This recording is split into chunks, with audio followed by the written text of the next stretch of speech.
Welcome back to the online course, Road Subgrade and Pavement Engineering.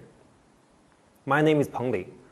Let's continue to the topic of concrete pavement. Now, let's start the last section, concrete pavement design. In this section, there are 6 topics. We will learn the first 3 of them in this lecture, and they are general considerations, criteria and design flow, traffic analysis, and subgrade requirement. When we design a concrete pavement, we need to know the surface condition in the first hand, which include traffic loads and environmental factors. For the traffic load, it is not only about the number of vehicles that will drive on the pavement during its service life, but also the type and loading amplitude of these vehicles. Environmental factors include temperature, annual rainfall, height of water tables, and etc. Traffic load and weight of pavement would be eventually transferred and supported by subgrade. So the subgrade supporting to the pavement is very important. We need to know the type of soil we're going to encounter and the soil conditions during construction and during service life. A concrete pavement is composed of different materials. We have to consider the materials availability, material quality, and variance, and also function requirement. For example, when we design a permeable pavement, the characteristic of permeable concrete has to be included in the design.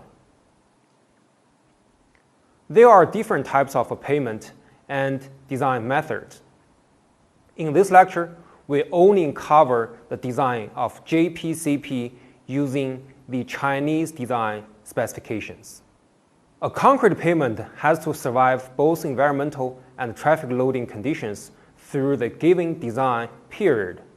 There are 3 design criteria. The first one is to combine effect of the load-induced fatigue stress and the thermal fatigue stress. The summation has to be less than the strength of the concrete. Also considering effect of reliability. The second criterion is to combine effect of maximum load-induced stress and the maximum thermal stress. It is the worst condition, and we can consider it as one-time load that will cause pavement to fail. The last criteria is only used for lean concrete or rolled concrete base. We only consider the load-induced fatigue stress, and it has to be smaller than the strength of materials. In all equations, there is a parameter gamma R. It is called the reliability coefficient. The variability of design factors has made the probability method productive in the design of both flexible and rigid pavement. Usually, we assume that all factors follow normal distribution and the variance could be obtained through data collection or historical database. The probability of pavement failure is shown in this equation. And during a pavement design, we could determine the value of reliability coefficient from the chart or the table. Different level of highway would have different value of reliability coefficient. Take the expressway, for example. The design period is 30 years. The targeted reliability could be either 95% or 90%, and the corresponding reliability coefficient are 1.64 and 1.28 respectively. The general design flow is shown in this flow chart. We start with the input of traffic volume and distribution, environmental factors, and materials parameters. Next, we will propose a pavement structure based on our experience.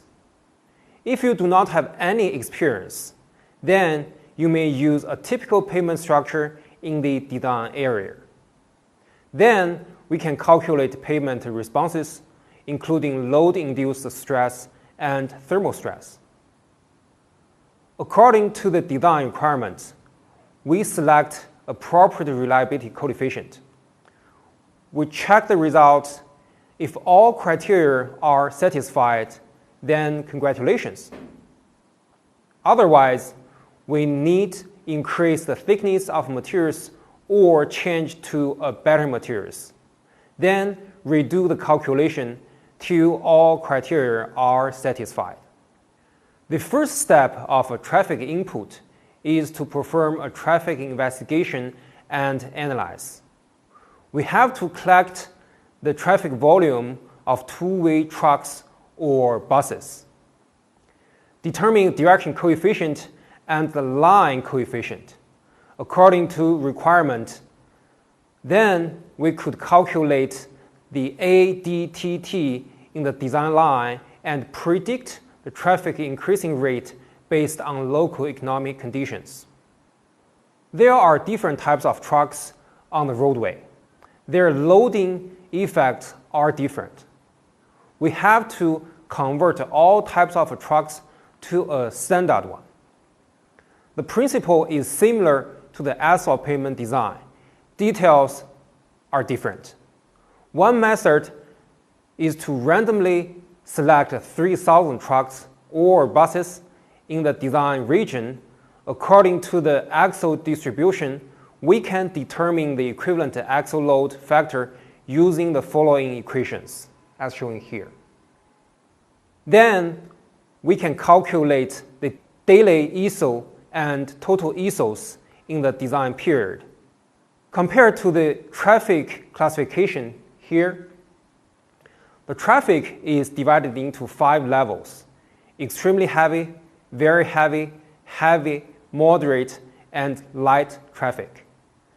The corresponding number of axles are listed in the table. As we mentioned before, subgrade soil is very important to a concrete pavement. Higher traffic volume requires stronger supporting. The supporting of subgrade is represented by the resilient modulus of roadbed surface. For very or extreme heavy traffic, the minimum requirement of roadbed surface is 80 megapascal. Soils in the field may not satisfy this requirement. This table lists the value range of some soils we could encounter in the field. Values marked in red means that they may not satisfy the requirement and soil treatment is needed. The modulus of soil also affected by moisture conditions. We have to determine the moisture adjustment coefficient from this table according to the height of water table and the types of soil. Then we use this coefficient to multiply the resilient modulus of roadbed soil. And that's all for today. Thank you.